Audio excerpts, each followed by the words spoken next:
اللہ تعالیٰ نے اپنے محبوب کو اختیار دیا یا تو وہ بحرین کی جانب ہجرت کر جائیں اور یا مدینۃ المنورہ کی جانب ہجرت کر جائیں، تو حضور نے مدینۃ المنورہ کو ہجرت گاہ کے لیے پسند کیا۔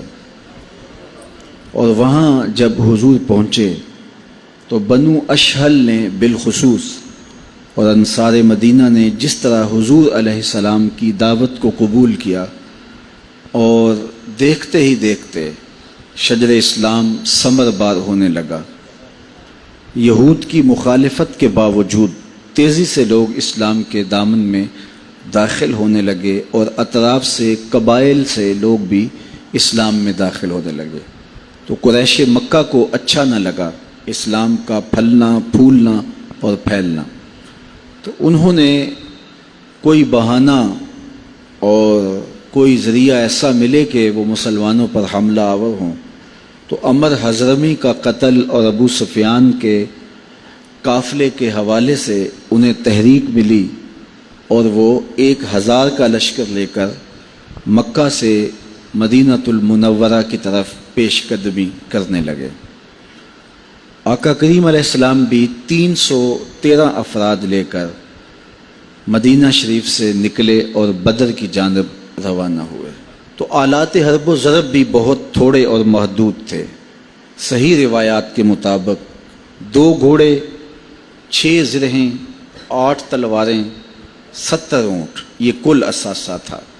جن کے پاس تلواریں نہیں تھیں انہوں نے کھجوروں کے ڈنڈے توڑ لیے تھے۔ یہ اللہ کے مجاہد تھے، چلے تھے جنگ کرنے کو۔ نہ تیغ و تیر پر تکیہ، نہ خنجر پر، نہ بھالے پر، بھروسہ ہے تو اس سادی سی کالی کملی والے پر۔ حضور نبی رحمت صلی اللہ علیہ وآلہ وسلم ساری رات سوئے نہیں، مصلی بچھا ہے، اور حضور کبھی سجدے میں ہیں، کبھی رکوع میں ہیں، کبھی قیام میں، الہا و زاری کرتے ہیں۔ اور پھر حضور نے نیاز کے انداز سے ناز کا انداز اختیار کیا، اور تاریخ میں وہ دعا آج تک کسی نے نہیں مانگی جو میرے حضور نے مانگی ہے۔ حضور نے اللہ کی بارگاہ میں وہ دعا مانگی جو آج تک کسی نبی نے بھی نہیں مانگی۔ حضور نے 313 کی طرف اشارہ کرتے ہوئے کہا، اللہم ان تہلک ہذہ العصابہ لن تعبد فی الارض ابدا۔ مالک میں نہیں کہتا ان 313 کو بچا لے، لیکن اگر یہ نہ رہے تو قیامت تک تجھے بھی رب کوئی نہیں کہے گا۔ یہ ناز والی دعا تھی حضور کی، اللہ اکبر۔ اور پھر حضور ساری رات یوں الہا و زاری کرتے رہے۔ اچانک حضور کے چہرے پہ مسرت کے آثار آئے، اور حضور نے فرمایا، اے ابو بکر مبارک کو، یہ جبریل امین اللہ کی مدد لے کر آ گئے۔ اور پھر صحیح بخاری میں روایت ہے، اور تمام کتب سیر میں موجود ہے، اور بھی کتب حدیث میں موجود ہے، حضور نے چھڑی لی اور صحابہ کو ساتھ لیا، اور مقام بدر میں حضور نے کچھ جگہوں پہ نشان لگائے، اور فرمایا فلاں ابن فلاں کل یہاں مرے گا، فلاں ابن فلاں کل یہاں مرے گا، فلاں ابن فلاں کل یہاں گرے گا۔ حضور نے 70 نشان لگائے۔ کتنے نشان لگائے؟ 70۔ صحابہ فرماتے ہیں اگلے دن جب ہم نے لاشیں اٹھائیں تو ان نشانات سے 1 انچ بھی کوئی دائیں بائیں نہیں تھا۔ جہاں حضور نے نشان لگایا کافر وہیں گرے۔ 70 نشان حضور نے لگائے۔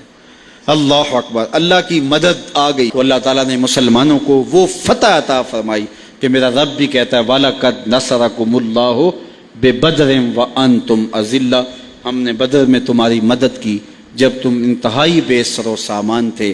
اللہ تعالیٰ حضور نبی رحمت صلی اللہ علیہ وآلہ وسلم کی فتوحات کا صدقہ اس امت کو ہر میدان میں پھر فتوحات نصیب فرمائے، اور عظمتوں کے جھنڈے اور رفتوں کے پھریرے پھر لہرائیں، اور بدر کی وہ یادیں تازہ ہوں۔ انشاءاللہ وہ وقت آنے والا ہے کہ پوری دنیا کے اوپر جھنڈا میرے حضور کا ہی ہوگا۔ فضائے بدر پیدا کر فرشتے تیری نصرت کو، اتر جا آئیں کہ گردوں سے قطار اندر کتار اب بھی وہی مناظر ظاہر ہوں گے۔